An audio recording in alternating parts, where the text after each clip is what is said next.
বন্ধুরা, আজকে ধনেপাতার পকোড়া রেসিপি নিয়ে আসলাম। পুরো ভিডিওটা দেখবে। ধনেপাতাগুলি বেছে নিয়েছি, ভালো করে ধুয়ে কুচি করে কেটে নেব। 4-5টি পেঁয়াজ নিয়ে নিলাম, পেঁয়াজগুলিও কুচি করে কেটে নেব। ধনেপাতাটা ধুয়ে নিয়েছি, কুচি করে কেটে নিলাম।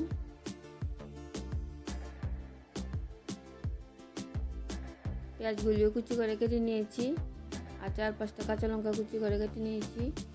আপনারা ঝালটা যেরকম খেতে চান সেরকম অনুসারে কাঁচা লঙ্কা দিয়ে দেবেন।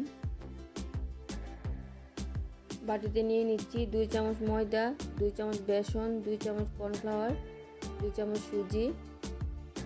আপনারা সুজি পরিবর্তে চালের গুঁড়া দিতে চাইলে চালের গুঁড়া দিয়ে দেবেন।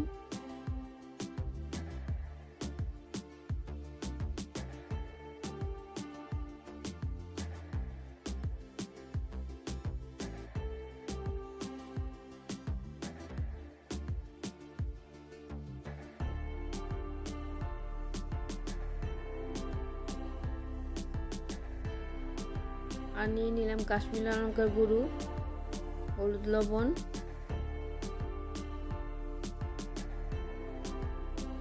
সবগুলো মিশিয়ে নিলাম।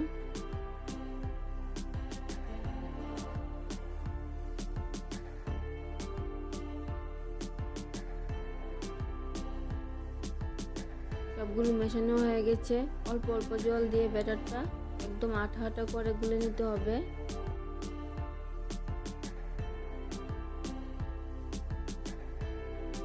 একদম আঠা আঠা করে গুলে নিয়েছি। গোলাটা কেমন হয়েছে তোমাদেরকে দেখিয়ে দিচ্ছি, দেখো। এই গোলাটার মধ্যে কুচি করে রাখা পেঁয়াজটা দিয়ে দিলাম, কুচি করে রেখেছি কাঁচা লঙ্কাটা দিয়ে দিলাম, ধনেপাতা কুচিটাও দিয়ে দিলাম। খুব ভালো করে মেখে নিতে হবে, আর জল দেওয়া যাবে না। এইভাবে ভালো করে হাত দিয়ে মেখে নিতে হবে। মাখার সময় যদি সুজি মদের প্রয়োজন হয় দিয়ে দিতে পারো। চিনি দিতে ভুলে গেছিলাম, চিনিটা দিয়ে আরেকটু ভালো করে মেখে নিলাম। মাখা হয়ে গেছে।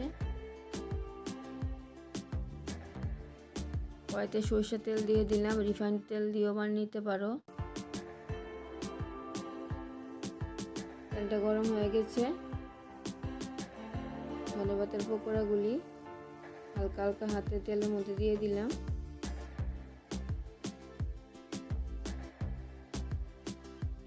বেশি চেপে চেপে পকোড়াগুলি দেবে না, না হলে ভেতরে হবে না। এভাবে হালকা হালকা করে ছেড়ে দেবে, একদম মুচমুচে হবে। পকোড়াগুলি দিয়ে দিচ্ছি, মিডিয়াম আঁচে পকোড়াগুলি ভেজে নেব।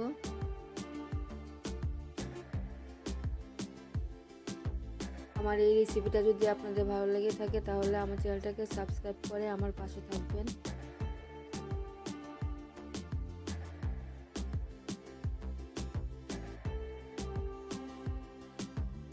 আর যারা আমার পুরনো বন্ধু, তোমরা যদি আমার ভিডিও দেখো তাহলে আমাকে কমেন্টে জানাবে পকোড়াগুলি কেমন হয়েছে।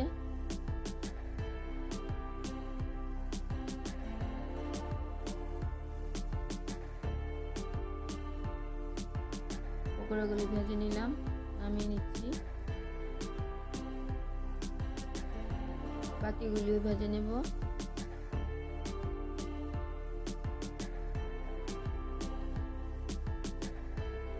দারুণ স্বাদের পকোড়া, না বানিয়ে খেলে বুঝবেন না, বানিয়ে খেয়ে দেখবেন।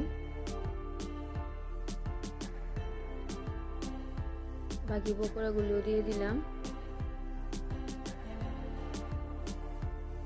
দেখো কিরকম হয়েছে, দারুণ খেতে হয়েছিল। আমার ছেলে বলেছে পকোড়া খাবে, খেয়ে নিচ্ছে। দেখো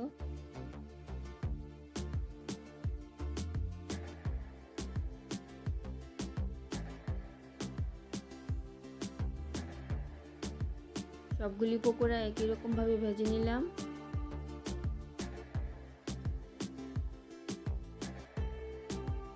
সবগুলি ভেজে নিয়েছি, আরেকটা তোমাদেরকে দেখিয়ে দিচ্ছি। দেখা হচ্ছে পরে ভিডিওতে। সবাই ভালো থাকবেন, সুস্থ থাকবেন। ধন্যবাদ সবাইকে।